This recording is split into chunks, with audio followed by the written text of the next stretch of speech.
Hello student, welcome back to my class. आज की हमारी क्लास है फ्यूचर कंटिन्यूस टेंस। आपके सामने नज़र आ रहा होगा लिखा हुआ फ्यूचर कंटिन्यूस टेंस। कल की जो हमारी क्लास थी वो थी फ्यूचर इंडेफिनिट टेंस की। तो हम आज अपना फ्यूचर कंटिन्यूस टेंस जो है वो करना स्टार्ट करते हैं। सबसे पहले मैं हमेशा आपको बताती हूँ जुमले की पहचान के आप सबसे पहले जुमले को पहचानोगे कैसे। तो यहाँ पे मैंने पहले लिखी है पहचान कि इन जुमलों के आखिर में रहा होगा, रहे होंगे, रही होगी वगैरह आता है। ठीक है,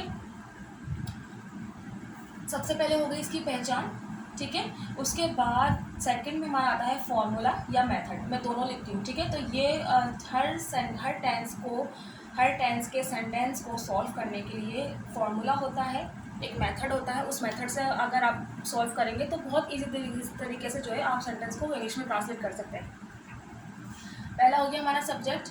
ठीक है, उसके बाद हमारे पास हर टेंस को बनाते हुए, हर टेंस के सेंटेंस को बनाते हुए हेल्पिंग वर्ब चाहिए होता है। और फ्यूचर कंटिन्यूस टेंस में जो हेल्पिंग वर्ब यूज होता है वो होता है विल बी और शैल बी। ठीक है, दो हेल्पिंग वर्ब यूज होते हैं, विल बी और शैल बी।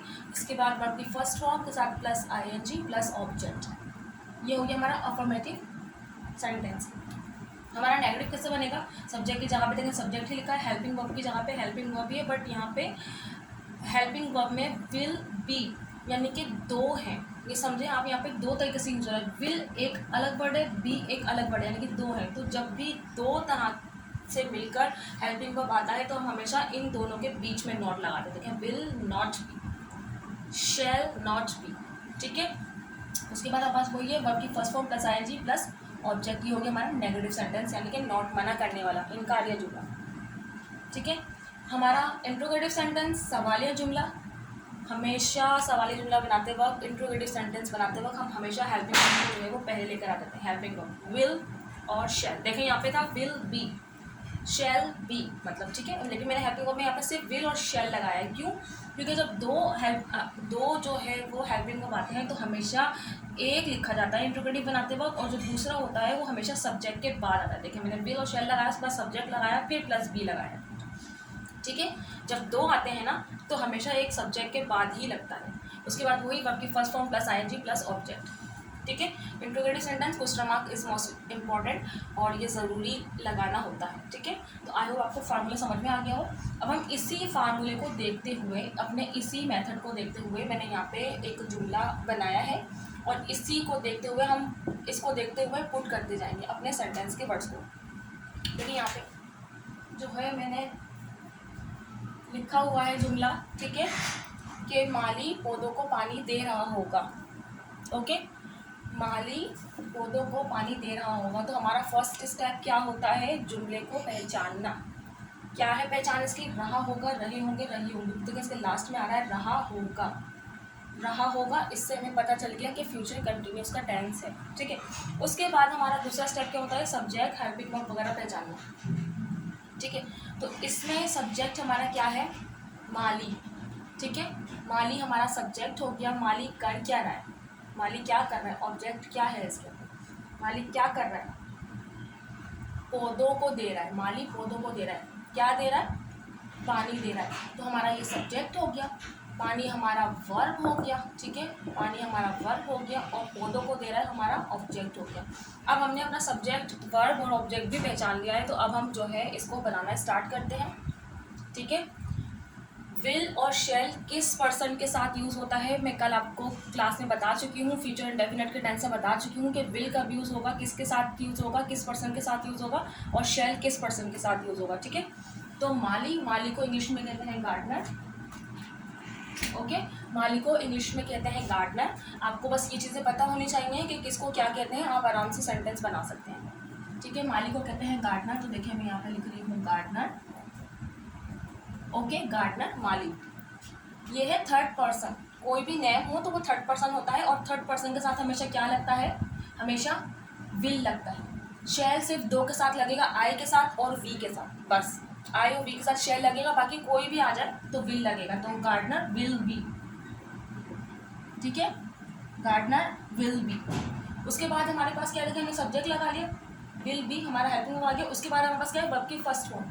तो यहाँ पे वर्ब क्या है? पानी। ठीक है, पानी देना, पानी देना, ठीक है।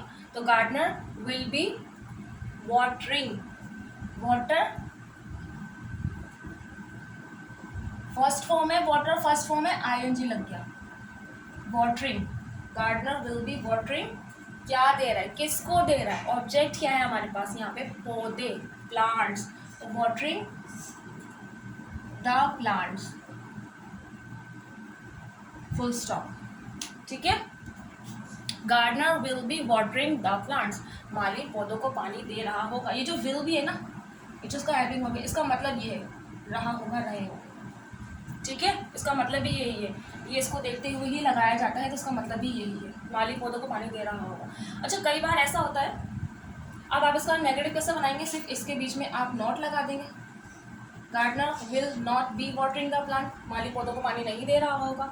और इसका इंट्रोगेटिव कैसे बनाएंगे, इंट्रोगेटिव बनाते वक्त आप इसका विल पहले ले आएंगे, फिर गार्डनर आ जाएगा, will gardener be watering the plant, क्या माली पौधों को पानी दे रहा होगा, क्या में हो गया, इंट्रोगेटिव में हो गया।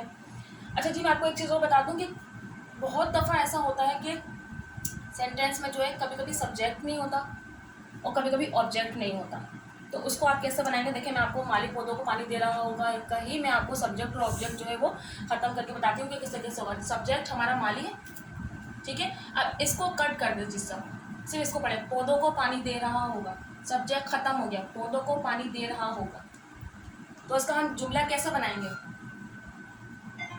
ठीक है। It will be watering the plant, जब कभी भी सब्जेक्ट नहीं होता है ना, सब्जेक्ट नहीं होता है स्टार्टिंग में, तो हम जुमले को अगर हम खाली विल भी लिखते हैं, विल फर्स्ट मैं आपको लिख के दिखा देती हूँ, पौधों को पानी दे रहा होगा, अब पौधों को पानी दे रहा होगा यहाँ से स्टार्ट हो रहा है, वाटरिंग द प्लांट, हमें हेल्पिंग वर्ब भी लगाना है, और अगर हम हेल्पिंग वर्ब स्टार्ट में लगा दें, जैसे विल बी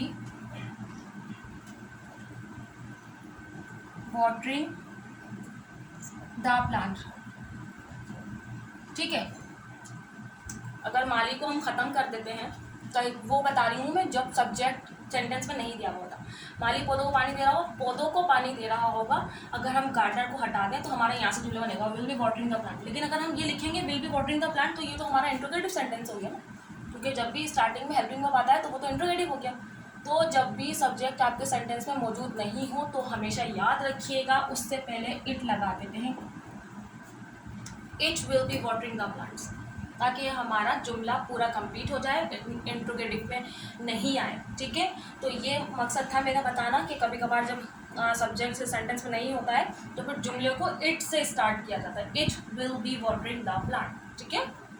और अगर कभी ऑब्जेक्ट नहीं होता, जैसे कि ऑब्जेक्ट में मैं यहाँ पे ख़त्म कर देती हूँ, पौधे, पौधे हमारा ऑब्जेक्ट है, माली पानी दे रहा होगा, ऑब्जेक्ट ख़त्म कर दिया, माली पानी दे रहा होगा।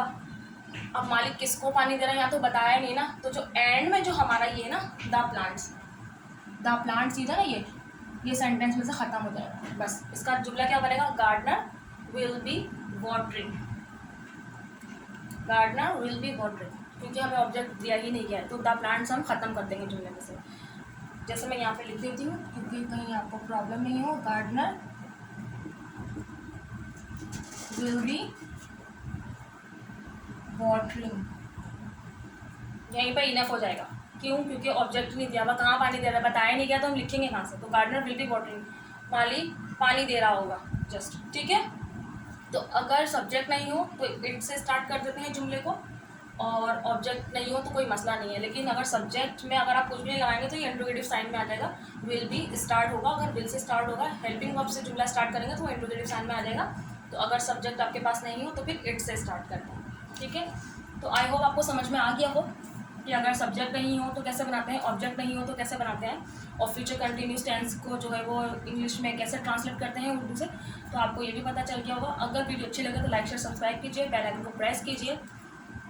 इंशाल्लाह नेक्स्ट सैटरडे जो है मैं आप लोगों के लिए फ्यूचर परफेक्ट टेंस लेकर आऊँगी, क्योंकि सैटरडे और संडे जो है मैं आप लोगों के लिए ग्रामर लेकर आती हूँ, और मंडे टू फ्राइडे जो है मैं आप लोगों के लिए मैथ लेकर आती हूँ।